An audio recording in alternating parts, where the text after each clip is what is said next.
പ്രിയപ്പെട്ടവരെ, ഇനി അങ്ങോട്ട് ചെറിയ കളികളില്ല, വലിയ കളികൾ മാത്രം. വിഴിഞ്ഞം തുറമുഖത്തിന്റെ 49% MSC കമ്പനിക്ക് കൈമാറാനൊരുങ്ങി അദാനി. ഇത്ര പെട്ടെന്നെല്ലാം വിൽക്കാൻ പോവാ? ഞങ്ങൾ മുന്നോട്ട് വെച്ച മിഷൻ സമുദ്ര മൊത്തമായി കേരളത്തെ ഒരു തുറമുഖ നഗരമാക്കി മാറ്റാനുള്ള സ്വപ്ന പദ്ധതിയാണ്. എന്റെ മാഞ്ഞെ, എന്തായിരുന്നു സമുദ്ര മിഷൻ, തുറമുഖ നഗരം, വികസനം, 400 കോടി? ആരോടും പറയാതെ ആരും ഒന്നും അറിയിക്കാതെ ഉള്ള ഈ കൈമാറ്റായിരുന്നോ സതീശേട്ടൻ വെച്ചിട്ടുണ്ട് എന്ന് പറഞ്ഞിരുന്നത്? അദാനിയുടെ വിഴിഞ്ഞം പോർട്ട് കമ്പനി അതിന്റെ ഓഹരിയുടെ 49% കേരള സർക്കാരുമായിട്ട് ചർച്ച ചെയ്യാതെ മെഡിറ്ററേനിയൻ ഷിപ്പിംഗ് കമ്പനിക്ക് കൈമാറ്റം ചെയ്തിരിക്കുകയാണ്. അപ്പൊ അതാണ് കാര്യം. സതീശേട്ടനൊന്നും അറിഞ്ഞിട്ടില്ലല്ലേ? സതീശേട്ടൻ അപ്പൊ ആരും തെറ്റിദ്ധരിക്കില്ലേട്ടാ. അദാനി ചതിച്ചാശാനെ. എക്സ്പ്ലിസിറ്റ് ആയിട്ട് ഉടമസ്ഥതയിൽ എന്തെങ്കിലും മാറ്റം വരുത്തണമെങ്കിൽ കേരള സർക്കാരുമായിട്ട് ചർച്ച ചെയ്യണമെന്ന് വ്യവസ്ഥ ചെയ്തിട്ടുണ്ട്.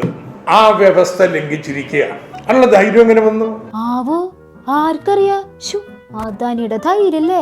ഇനിയിപ്പോ ഈ ഓഹരി കൈമാറ്റമൊക്കെ നടന്നിട്ടുണ്ടെങ്കിൽ എന്തൊക്കെ പുകിലായിരിക്കും ഇവിടെ ഉണ്ടാവുക. കരയും കടലും ഒക്കെ അവരുടെ കയ്യിൽ തന്നെ. പിന്നെ വേറെ സംരംഭകരാരും ഈ വഴി വരാൻ ചാൻസ് ഇല്ല കേട്ടാ. ചുരുക്കി പറഞ്ഞാൽ എല്ലാം നാശകോശം സാരം. പഴയ മുഖ്യമന്ത്രിക്കും അവിടെ ഇരിക്കുന്നവർക്ക് ഇതിന്റെ കാര്യങ്ങൾ ഞങ്ങളെക്കാൾ കൂടുതൽ അറിയാലോ. ഓ ആയിക്കോട്ടെ, എന്നാ അവരെന്നെ പറഞ്ഞിട്ടെ. മുഖ്യമന്ത്രി വി.ഡി. സതീശൻ വ്യക്തമാക്കേണ്ട ഒരു കാര്യമുണ്ട്. തെരഞ്ഞെടുപ്പ് വിജയത്തെ തുടർന്ന് ചാർട്ടേഡ് ഫ്ലൈറ്റിൽ മംഗലാപുരത്ത് പോയിട്ട് അദാനി കമ്പനി ഉടമസ്ഥന്മാരുമായിട്ട് സംസാരിച്ചപ്പോൾ ഈ ഓഹരി കൈമാറ്റത്തിന്റെ പ്രശ്നം അനൗപചാരികമായിട്ട് ചർച്ച ചെയ്തിരുന്നോ എന്ന് കേരളത്തിന്റെ മുഖ്യമന്ത്രി വ്യക്തമാക്കണം. ഇല്ല, ചോദിച്ചു വാങ്ങിയില്ലേ? അപ്പോൾ നമുക്ക് ആ ചാർട്ടേഡ് ഫ്ലൈറ്റിലെ യാത്രയിലേക്ക് ഒന്ന് തിരിഞ്ഞു നോക്കാം. തെരഞ്ഞെടുപ്പ് ഫലം വരുന്നതിന്റെ തലേദിവസം ചാർട്ടേഡ് വിമാനത്തിൽ യാത്ര, ക്ഷേത്ര ദർശനം എന്ന് പറഞ്ഞിട്ട് ആദ്യം പോയി കണ്ടത് ആര്യാ? അദാനി ഗ്രൂപ്പിന്റെ പ്രസിഡന്റിനെയും വേറെ കുറെ NDA നേതാക്കളെയും. Something fishy.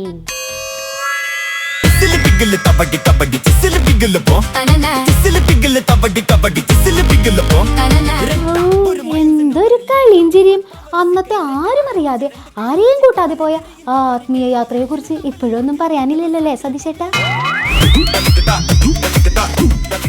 അന്നത്തെ അതേ ചിരി. ശരി, ബാക്കി വിഴിഞ്ഞു.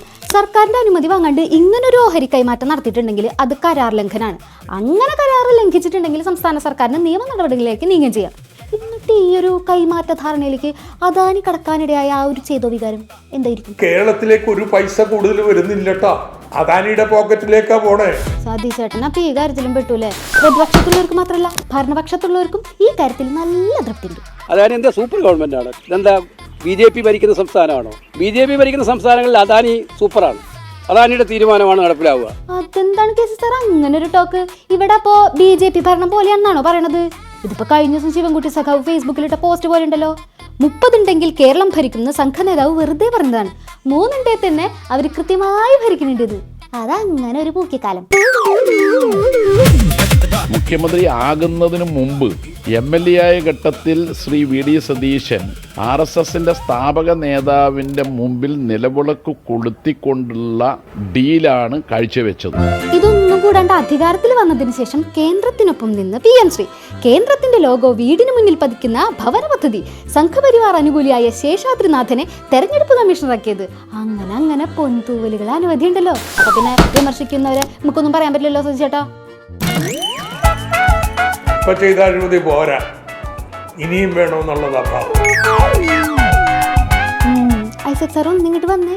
എന്നിട്ട് എന്തേ ആദ്യം പാർട്ടി പത്രത്തിൽ നേരെ തലതിരിച്ചെഴുതിയത് വിഴിഞ്ഞത്ത് 13,000 കോടിയുടെ നിക്ഷേപം വന്നേ, LDF സർക്കാരിന്റെ ദീർഘവീക്ഷണത്തിന്റെ വിജയമാണേന്നൊക്കെ? അതിന്റെ പാഠം എന്താ വെച്ചാൽ കാള പറ്റുന്ന കേൾക്കുമ്പോ കരട് തെറ്റിദ്ധരിച്ചു. 13,000 കോടി രൂപ പുതിയ നിക്ഷേപമായിട്ട് കേരളത്തിലെ പശ്ചാത്തല സൗകര്യങ്ങൾക്ക് ലഭിക്കുകയാണെന്ന്. അതുകൊണ്ടൊന്നും തെറ്റാ, അത് തിരുത്തിക്കോളും. കഴിഞ്ഞ നിയമസഭാ തെരഞ്ഞെടുപ്പിന് മുമ്പല്ലേ വിഴിഞ്ഞം തുറമുഖം പിണറായി സർക്കാർ ഉദ്ഘാടനം ചെയ്തത്? അന്ന് വാസവൻ സഖാവ് ഗൗതം അദാനിനെ എന്തിട്ട് വിളിച്ചത്? കേരളത്തിന്റെ പങ്കാളി എന്നല്ലേ? അധികാരം പോയപ്പോ അതൊക്കെ മറന്നുണ്ടാവൂല്ലേ? മോളിലൊരു സെമിനാറുണ്ട്. വിഴിഞ്ഞത്തെ കാര്യത്തില് മറ്റു കാര്യങ്ങളിൽ എടുത്ത പോലൊരു യൂട്ടേൺ എടുക്കാൻ പറ്റില്ല. ഓഹരി വിൽപ്പനയ്ക്ക് കൂട്ടിക്കാനും പറ്റില്ല. ഓ മൈ ഗാഡ്, പോക്കി സാർ പിന്നെ ഇൻട്രാപ്പെടും. പോക്കി സാറിന്റെ അടുത്ത നീക്കം എന്താന്ന് നമുക്ക് കാത്തിരുന്ന് കാണാം.